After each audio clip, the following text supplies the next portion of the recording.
Amado e querido Deus, ajuda-nos pelas misericórdias de Cristo Jesus, nosso Senhor e nosso Salvador, a entregarmos a Tua palavra conforme a Tua vontade. Que toda honra, glória e louvor sejam dados unicamente ao Senhor, no nome de Jesus Cristo. Amém. Eu convidaria você a fazer a gentileza de abrir a sua Bíblia no livro de Gênesis, capítulo de número 4. Um versículo tão somente, o versículo de número 8. Disse Caim a Abel, seu irmão: vamos ao campo. Estando eles no campo, sucedeu que se levantou Caim contra Abel, seu irmão, e o matou. Apenas isso. Que Deus possa abençoar a sua palavra em nossas vidas, no nome de Jesus Cristo. Amém. Talvez você ache muito estranho a escolha de um versículo como esse, que usualmente não seja pregado em nossos púlpitos. Mas há uma pergunta que surge a partir desse versículo.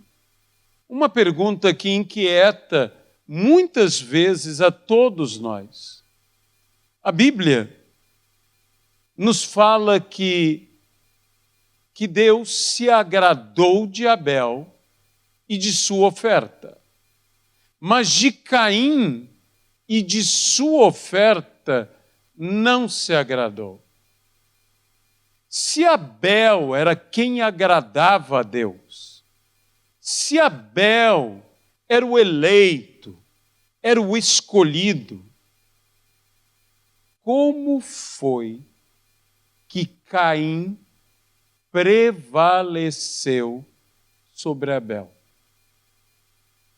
Como foi que Caim pôde matar a Abel? Como o mal prevalece sobre o bem?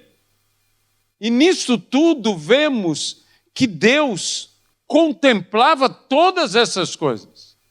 E isso nos inquieta, porque servimos ao Senhor, porque também declaramos: somos amados de Deus, somos queridos de Deus, somos eleitos de Deus, somos aqueles que agradam a Deus. Mas existem Caíns nesse mundo. E se nós somos Abéis, devemos ter também um cuidado. Em primeiro lugar, eu quero dizer, um dos motivos pelos quais Caim prevaleceu sobre Abel é que Abel creu na mentira de Caim. E, meus irmãos, existem no nosso meio irmãos que são verdadeiros Caíns, que nos ministram, que nos pregam, que nos transmitem mentiras. E se você começar a crer nestas mentiras, se você começar a se fiar, se você começar a seguir estas mentiras, tudo o que estas mentiras poderão trazer à sua vida será morte. Quando nós cremos na verdade, a verdade nos liberta. Mas quando nós cremos na mentira, a mentira nos aprisiona. A mentira tem um propósito. E o pai da mentira trabalha de uma maneira que Jesus mesmo disse, para roubar. E ele rouba, e não apenas rouba, mas diz que ele vem roubar, matar e destruir. Veja que começa roubando, mas que não para matando, que depois do matar, segue-se a destruição. Quando o pecado entrou na humanidade, ele não entrou trazendo apenas a morte, mas a Bíblia diz que ele trouxe a morte e a corrupção. Assim, quando o corpo morre, ele depois se corrompe, ele putrefa, ele volta a ser pó. Há uma obra de destruição que segue o pecado. Assim como a salvação, há uma obra de redenção que segue a salvação. Então, este é um motivo, mas eu quero me aprofundar ainda mais. O que faltou em Abel? O que faltou na vida dele? Amava o irmão? Parece-me que sim. Amava a Deus e tinha fé em Deus? Não tenho dúvida que sim, porque a Bíblia diz que sem fé é impossível agradar a Deus. E a Bíblia diz que tudo que é feito sem fé é pecado. E é o pecado que desagrada a Deus. De modo que a oferta de Abel foi oferta de fé. E a oferta de Caim foi oferta sem fé. E por isto Deus se agradou da oferta de Abel. Mas de a oferta de Caim não se agradou. Muitas pessoas falam que era pelas primícias. Muitas pessoas falam que era pelo sacrifício, e tudo isto tem sua parcela de verdade. No entanto, a Bíblia nos fala de algo muito interessante. Nos diz, de Abel se agradou. E diz, de Caim se desagradou. Não é a minha oferta que me torna agradável ou desagradável a Deus.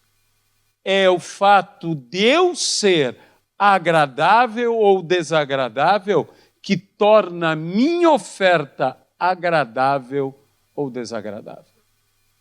De modo que não é a oferta que santifica o homem, mas é o homem que santifica a oferta. Não é a oferta que dignifica o homem, mas é o homem que dignifica a oferta. A oferta dada por mãos indignas é indigna. É por isso que a Bíblia diz que os sacerdotes, quando agiam indignamente, eles profanavam tudo que era santo. E a Bíblia diz, e por causa disto, tornarei todas suas bênçãos em maldições. Deixe-me dizer uma coisa, abrindo um parênteses a isto. Eu disse que quando nós cremos na mentira e no ministrador mentiroso, isso nos conduz à morte. E a Bíblia diz que Deus transforma a bênção desses homens em maldição. Cuidado com a mão que você vai colocar a sua cabeça debaixo dela. Porque ele pode estar proferindo uma bênção, mas tudo que ele pode dar é uma maldição. Não é de todos, perdoe-me falar assim, que devemos receber bênção. Não é de todo que devemos nos colocar debaixo das mãos dele para nos abençoar. Porque se eu me rendo ou me entrego ao fluir de uma maldição, isso virá sobre a minha vida. E você dirá, mas a maldição sem causa não se cumpre. mas se eu a aceito, se cumpre. Porque esta é a causa. Esta é a situação. Se eu creio na palavra de Caim, esta palavra, o próprio Caim, me levará à morte. Me levará à maldição. Me cortará o propósito da minha vida. Quando Deus fala a Abel e diz a Caim, e diz o sangue de Abel, teu irmão, clama, no hebraico a palavra é plural. Não é o sangue, são os sangues. Porque quando Caim mata Abel, não apenas mata Abel, interrompe tudo que viria de Abel. Interrompe toda a sua descendência. Então diz, toda a descendência que poderia surgir de teu irmão, clama a mim. Você pode imaginar uma coisa dessas? Isso é um princípio que nós não entendemos da justiça de Deus e que deveríamos entender. Quando Deus nos pedir contas, não pedirá contas apenas do ato, pedirá contas das consequências do ato. E não apenas contas das consequências. A Bíblia diz que cada um dará contas do bem e do mal. Sabe de uma coisa? Você não dá contas apenas do mal que você faz. Você dá contas, e muito mais dá contas, do bem que você não faz. Diz a palavra do Senhor, porque o Senhor nos lança fora. Apartai-vos de mim, malditos, jamais vos conheci. E a Bíblia diz, porque eu tive fome e não me destes de comer. Eu tive sede e não me destes de beber. Eu estava nu e não me vestiste. Eu era preso e não me visitastes. Eu estava enfermo e não foste ver-me. Veja, eles foram condenados não pelo mal que fizeram. Eles foram condenados pelo bem que não fizeram. É por isso que a Bíblia fala de os erros são chamados falhas e faltas. No grego se traduz literalmente falhas e faltas. Falha é quando eu faço algo errado, literalmente.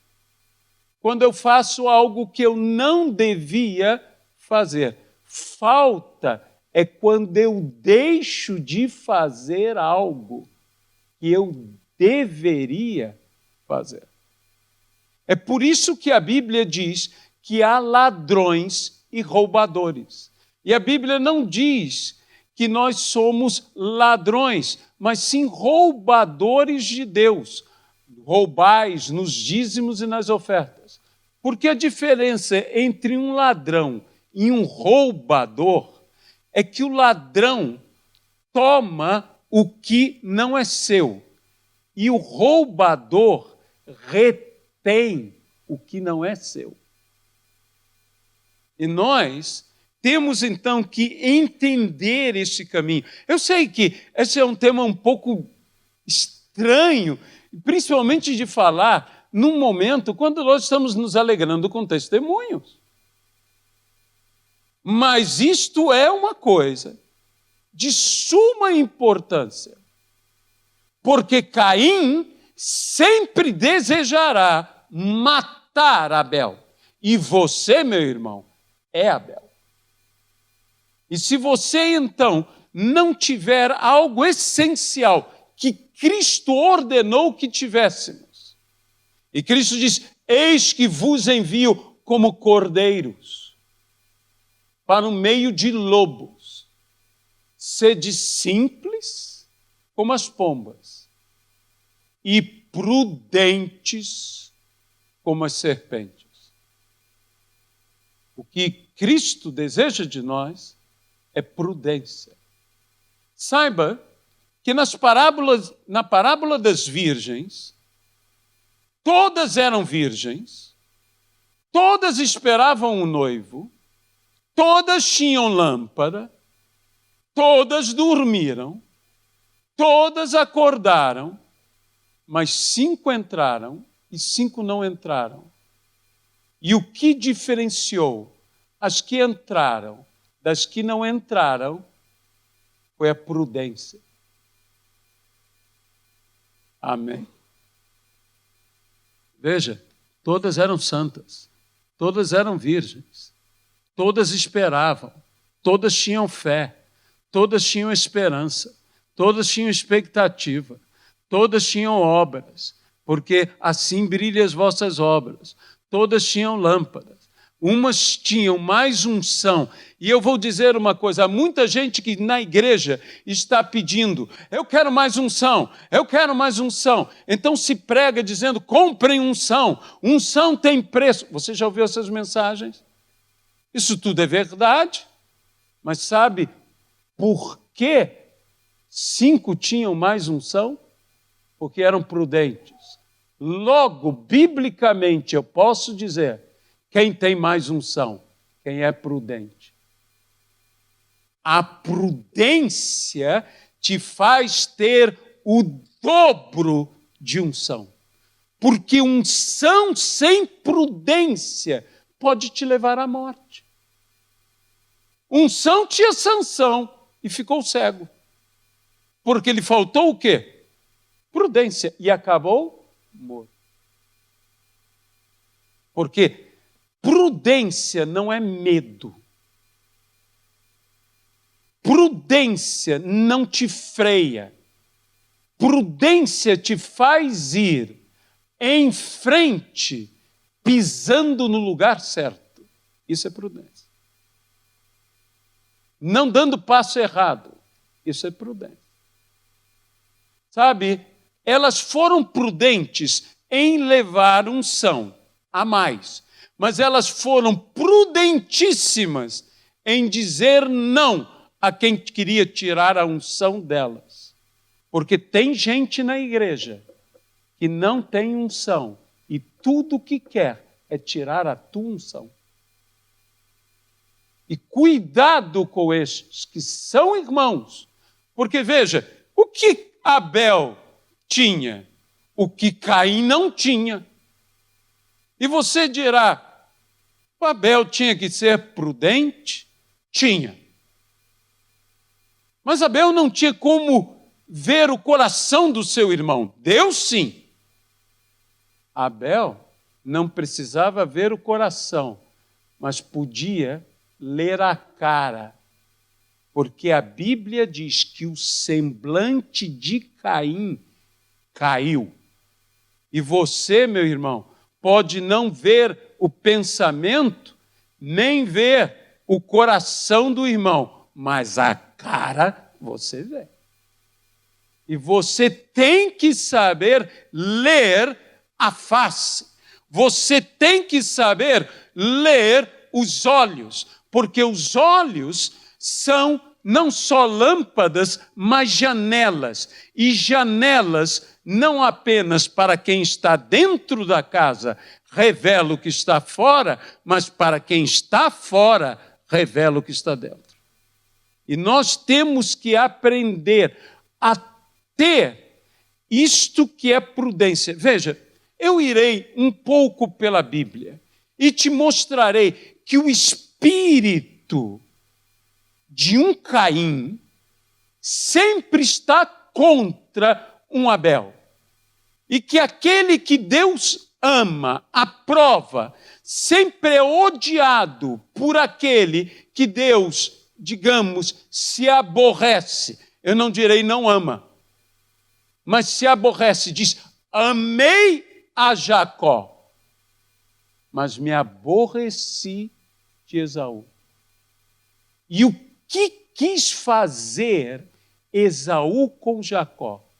O mesmo que Caim quis fazer com Abel. Por quê? Porque a quem Deus amava era Jacó. Isso se chama ciúme, isso se chama inveja. Há uma coisa muito interessante contra esses dois homens. E o que fez Jacó? Jacó agiu com prudência. Em primeiro lugar, afastou-se de Esaú. Afastou-se de Esaú, mas não parou aí. Porque o que Jesus diz não é apenas que amemos ao nosso irmão, até o nosso irmão mau, até o nosso Caim. O que Jesus diz e o que Abel não fez, porque lhe faltou prudência, porque lhe faltou ver quem era Caim. Jesus disse: se teu irmão tem algo contra ti, vai e acerta-te com teu irmão. Jamais Caim se acertará com Abel. Abel é que poderia, porque só ele. Deixe-me dizer algo, meus irmãos, não espere do ímpio ou do corrupto conserto. Espere do santo. Aliança. Deus estendeu a nós quando nós éramos inimigos. Não espere do inimigo o pedido de paz. É de Cristo que se estende a graça. E é a mesma atitude que nós temos que ter. Ganhaste o teu irmão, a Bíblia diz, agindo assim. Então, como eu me acerto com o meu irmão? O que disse Jacó quando volta e sabe que seu irmão vem ao seu caminho? Me acertarei com meu irmão. Então, em primeiro lugar, ele manda presentes ao irmão. Esse é o primeiro passo. Mandar presente significa: trate o seu irmão como ele não merece ser tratado. Pague, está na Bíblia, o mal com o bem. Esse é o primeiro passo que você deve fazer. O segundo passo que você deve fazer, saiba que você tem que vencer não a teu irmão, porque a nossa luta não é contra o sangue nem contra a carne, mas contra principados e potestades. Jacó descobre que se ele triunfar espiritualmente, ele triunfará contra seu irmão. A Bíblia diz, e assim disse o Senhor a Jacó: porque lutaste com Deus e com os homens e prevaleceste. Que luta com o homem havia, se foi luta com Deus? Mas quem luta com Deus e prevalece com Deus, já prevaleceu com os homens. Então não é, Deus, é como se Deus dissesse: não lute com o seu irmão, venha lutar comigo. Venha travar o assunto comigo. Trate bem ao seu irmão. Seja prudente. Mantenha a prudência. E deixe eu agir. E foi o que Deus fez. E muitas vezes, para Deus consertar a nossa vida, Ele primeiro precisa quebrá-la. Para que Deus consertasse Jacó, Deus quebrou a perna de Jacó. E deixe-me dizer uma coisa. Esse é um dos princípios mais importantes das Sagradas Escrituras. A Bíblia diz que Deus tocou na articulação da coxa e moveu-a. E diz, e Jacó atravessou o campo mancando da perna. Por que a Bíblia diz isso? Porque o homem que é tocado por Deus nunca mais andará como antes andava. Esse é um princípio. Se você é tocado por Deus, você não caminha igual a antes. Alguma coisa mudará no seu caminhar. E você não poderá correr como antes corria, mas isso não impedirá de você andar. E a Bíblia diz, e Jacó passou à frente de todos. É melhor caminhar mancando com o toque de Deus do que correndo livre no pecado. E é assim que você chega à frente de todos.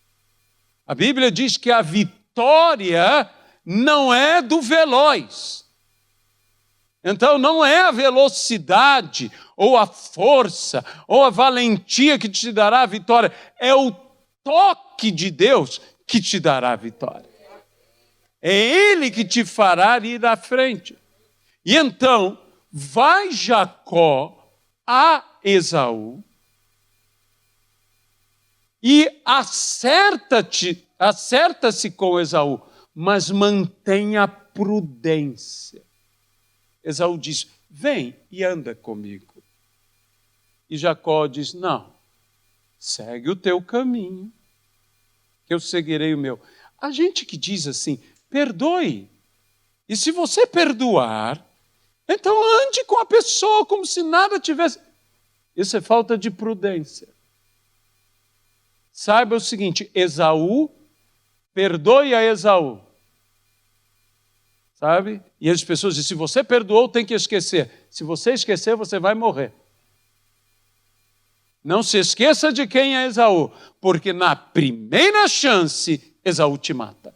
Porque isto é o que é a personalidade de Esaú, o caráter de Esaú. Você tem que saber andar com ele. Você tem que saber andar prudentemente. Deixe-me ir um pouco mais em frente, para não ficarmos só em Jacó e Esaú. Mas lembre-se de Davi e Saul. A quem Deus escolheu? Davi.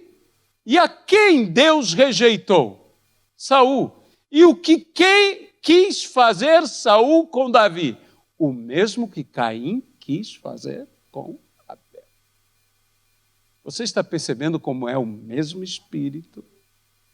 Como não muda nunca? Agora você não está falando apenas de um irmão e de outro irmão, de um filho e outro filho. Agora você está falando de um ungido e outro ungido, de um rei e um novo rei.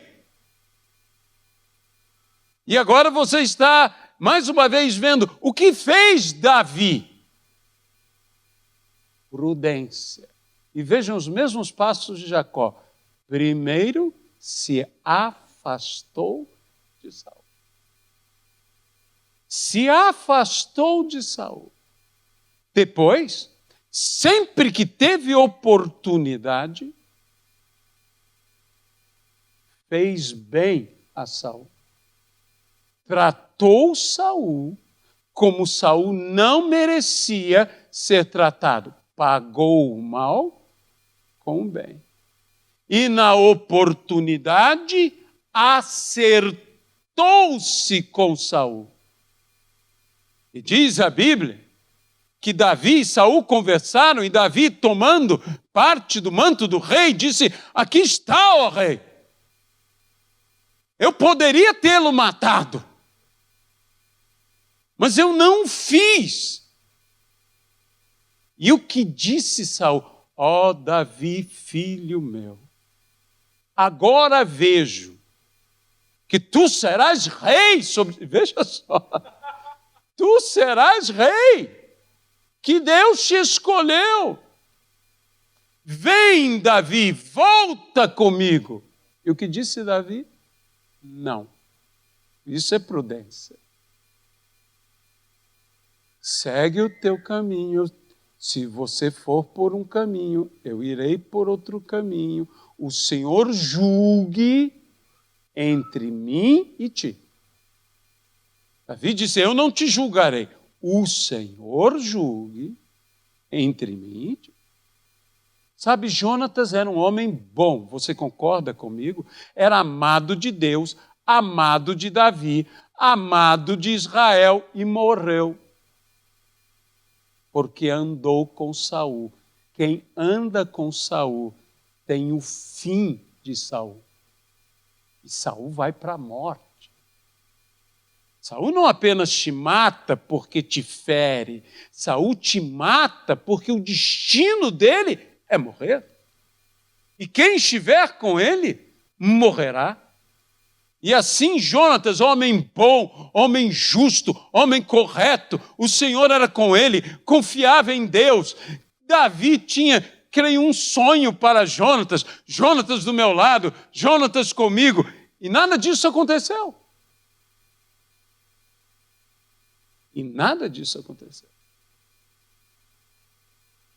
Cuidado com quem você caminha. E diz a Bíblia algo tremendo, diz, e Davi, e Saul. E Saul voltou ao seu lugar, e Davi ao seu caminho. Como eu gosto disso na Bíblia. Porque há uma grande diferença entre o lugar e um caminho. Porque quando você só tem um lugar para voltar, você só tem um passado. Mas quando você tem um caminho, você tem um futuro.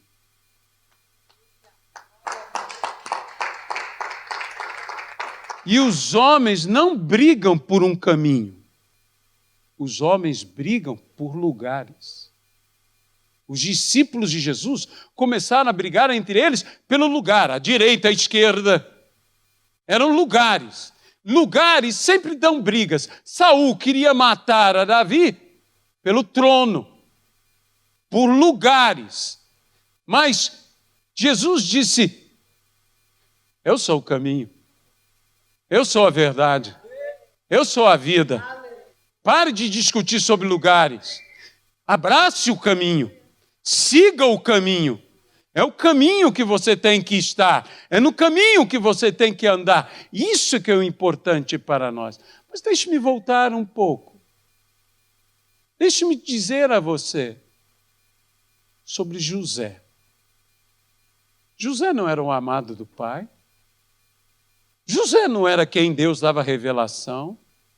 José não era o que andava todo reto. José não era o homem justo. José não era o sábio, e a Bíblia diz que os irmãos de José, o que eles quiseram fazer com José? Matar José. Sabe, se você está muito feliz porque você diz, eu sou o queridinho do papai, cuidado. Porque o queridinho do papai, os outros irmãos, tem inveja. Quando Deus te abençoa, alegre-se, mas cuidado em alegrar-se. Cuidado em...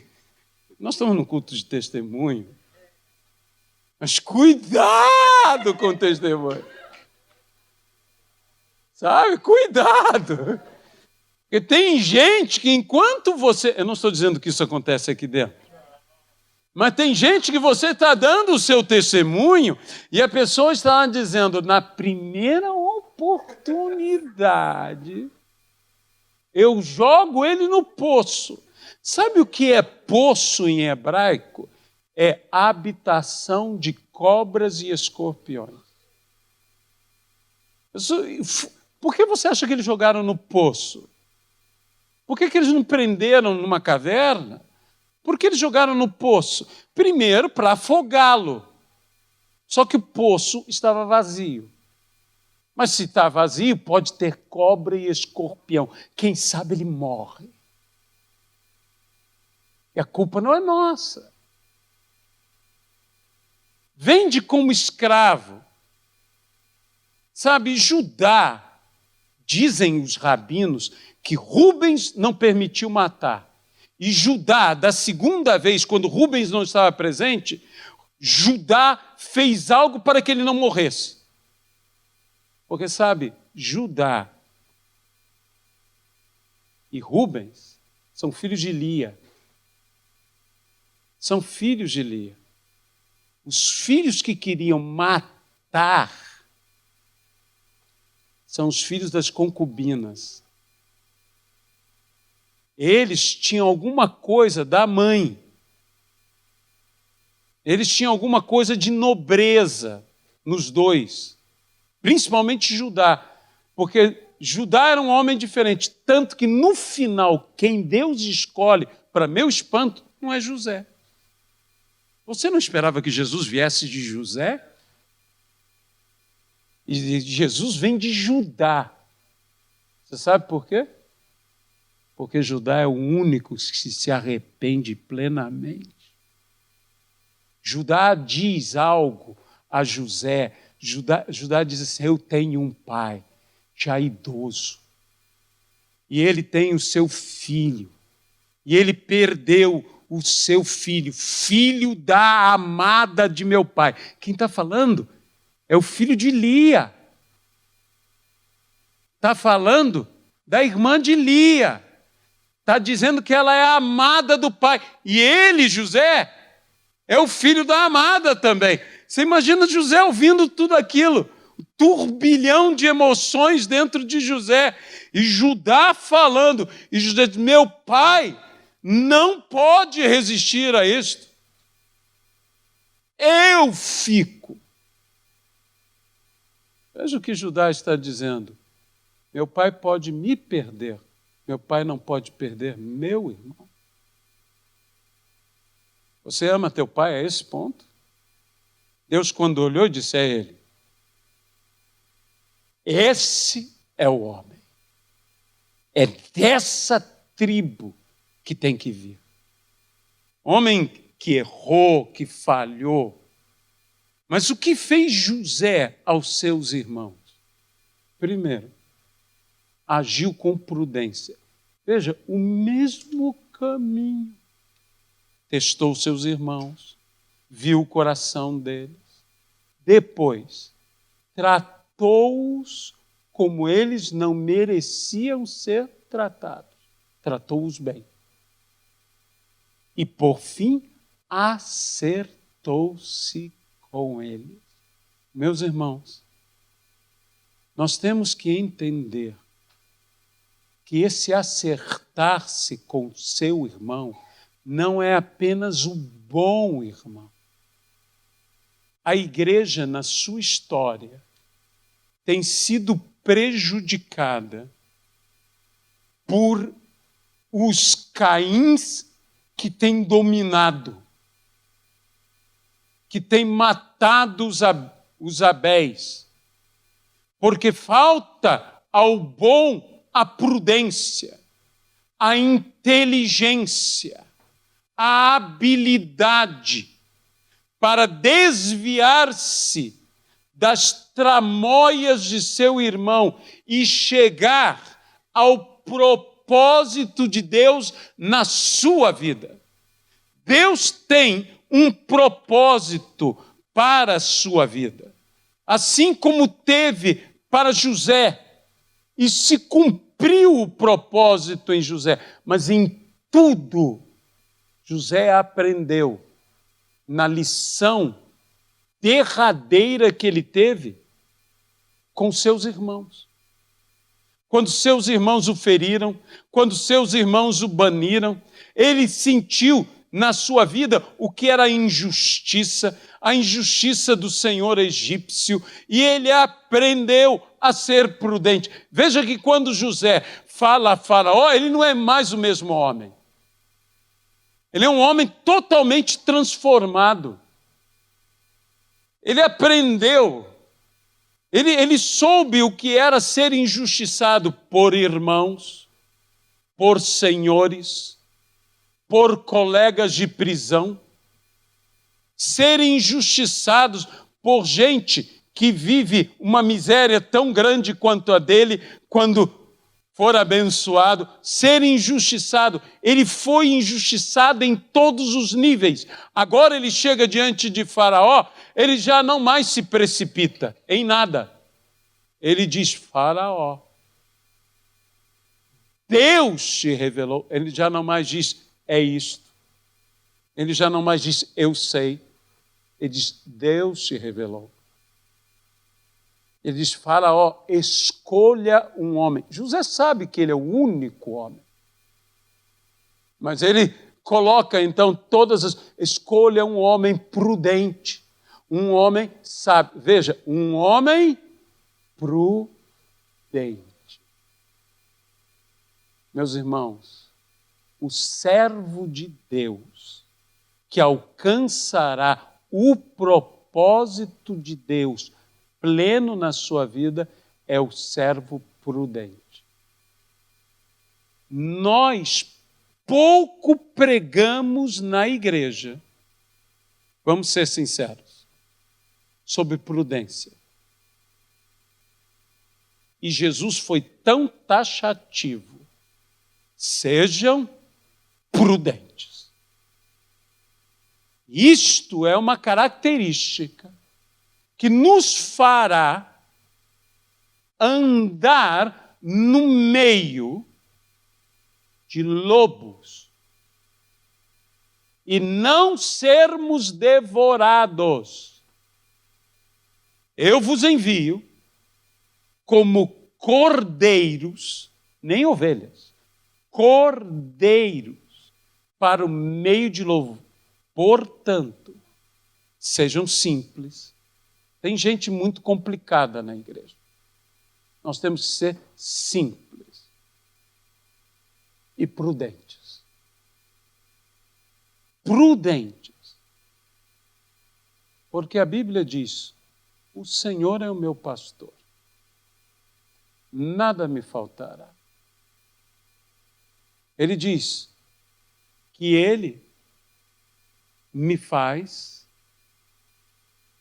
repousar em pastos verdejantes e guia-me junto às águas tranquilas, ou águas de descanso, ou águas restauradoras. As versões são diversas.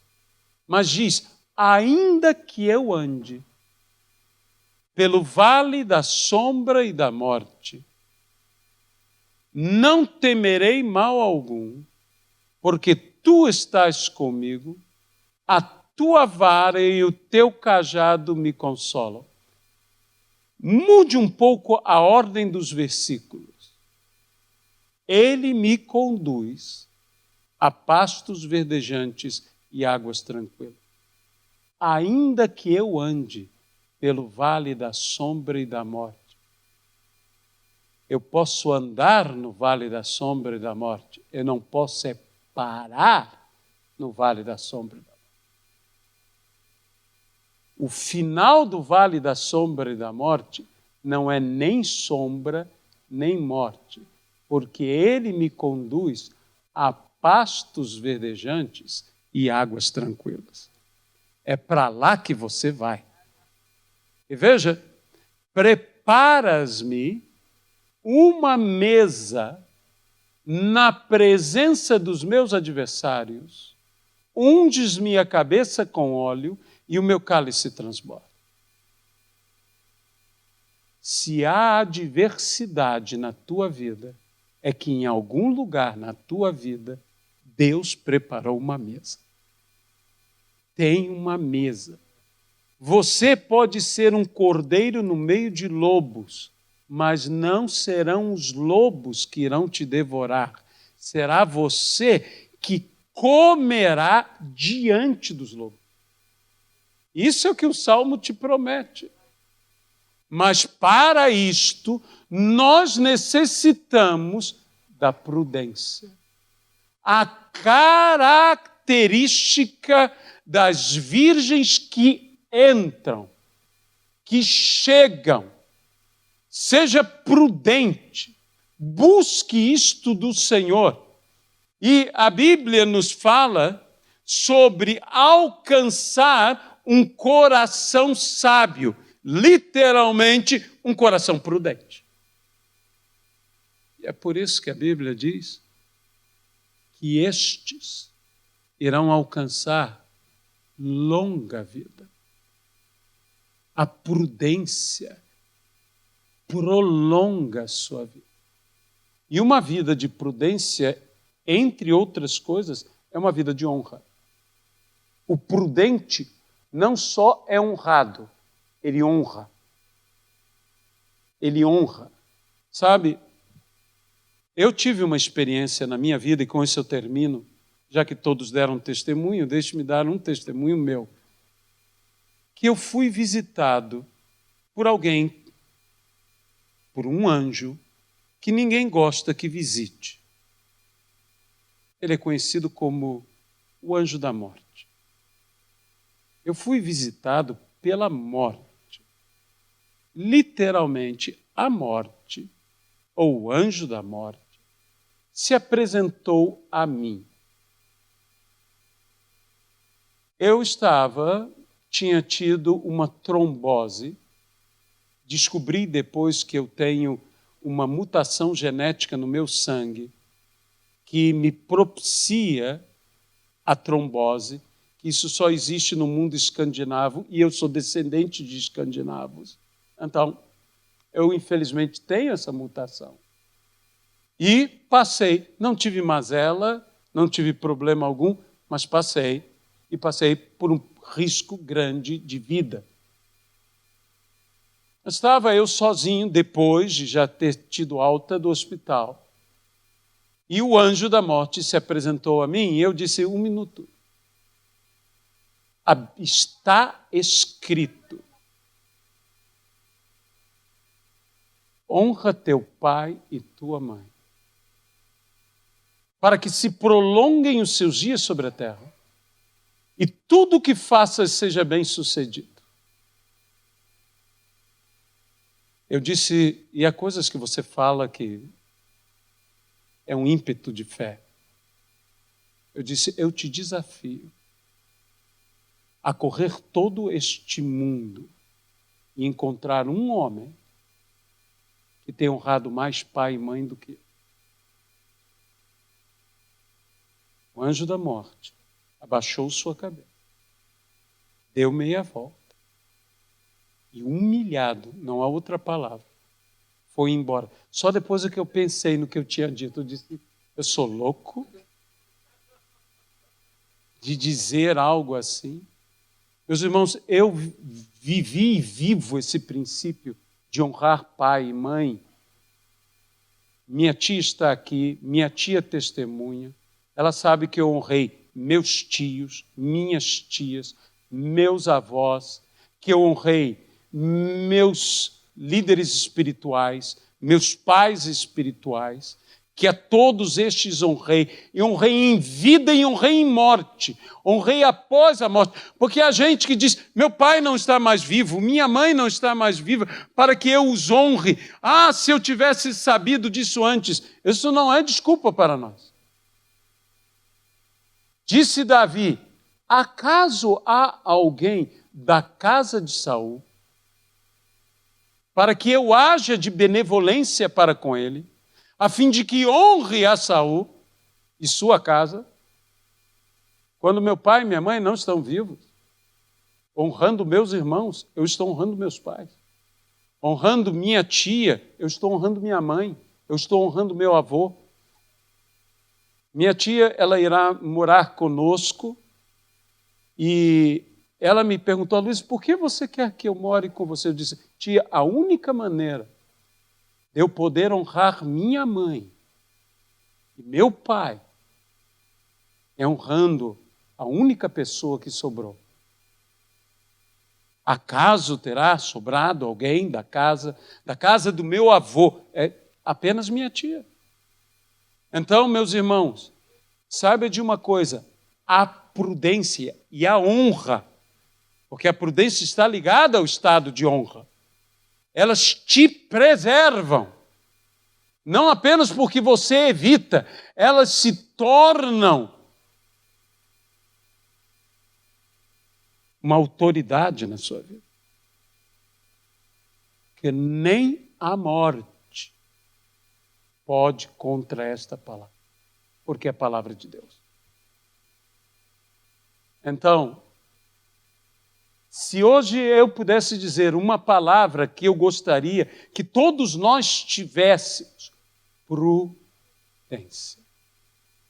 Ela te salvará de lágrimas, dores, sofrimentos e morte.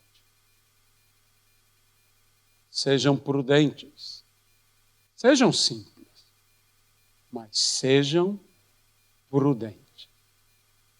Deus Todo-Poderoso, eu entrego essa palavra e te peço que o Senhor nos guarde e nos abençoe, porque de fato, ó Senhor, não é do guerreiro nem do cavalo, por mais forte que seja, a vitória, mas sim do Senhor dos Exércitos. Abençoa-nos, mas abençoa-nos verdadeiramente. Nós abençoamos os teus filhos e te pedimos, dá-nos prudência, no nome de Jesus Cristo. Amém, Pai. Amém? Deus os abençoe.